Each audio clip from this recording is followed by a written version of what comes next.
Hey, I'm sitting here in Central Park reading a book and reflecting and recharging after a long week. A lot of we don't understand what goes on inside our bodies because we're so focused on what's going on around us. We came from an environment that did not feel safe. You never learned how to feel safe in your body and pay attention to your own feelings. We were more in tune to the people around us and what they were feeling and what we had to do to keep their feelings regulated, keep them in check, keep their nervous system down, keep their anger at bay.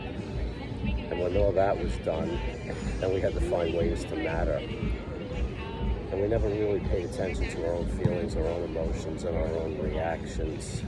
We're on the outside all the time, and when we try to go inward, it's just too painful. And when we're in relationships with boss, significant others, parents, children, we spend so much time outside of ourselves that when somebody triggers us and we get that immediate knee-jerk washover of emotions that are uncontrollable, we just kind of want to put our fingers in our ears and just deny it.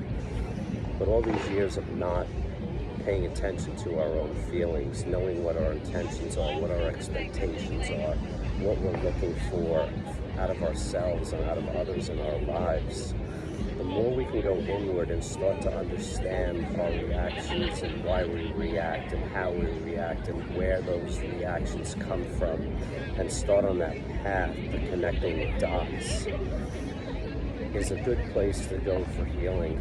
Because scanning the room and looking outside of ourselves, that's just exhausting. That's energy wasted. Why the fuck do I need to figure out what sets you off? Because in my world, when you were set off, I felt worthless or abused or abandoned or shamed. So my survival was to make sure that you were okay with yourself, and I did everything I could to make sure of that. And I had to make sure that you were okay with me, so I had to become what you wanted me to be. And I never had my own reality, and most of us haven't. And this is part of the process and the journey, is getting back to starting to understand what our reality was and starting to become more aware of our emotions, our intentions, our expectations of people and ourselves. We are so focused outside of ourselves that we've abandoned ourselves internally. It was too painful. It was too painful to be me, because being me wasn't good enough where I came from. Because when I did anything that set somebody off around me, the abandonment and the hurt and the betrayal just was so increased that at an early age I learned not to take care of myself, not to pay attention to myself, not to understand me and what makes me tick. If I only had these reactions, I was okay. So I made sure that I set up my world just to have these positive reactions and to abandon myself to be there for everybody else. And when you start to be there for yourself and not everybody else, you feel selfish, because that's what you were told, and you deal with those uncomfortable childhood feelings. We all have relational trauma. To what degree is different in each person, but everybody has it. And we don't have a relationship with ourselves. And that's what we need to work on. We need to start understanding who we are inside, why we have these things, these reactions, why it's okay to be a certain way for people to see you, but not another way. It's those parts that people aren't allowed to see, are the parts that we need to really look at and start experiencing for ourselves.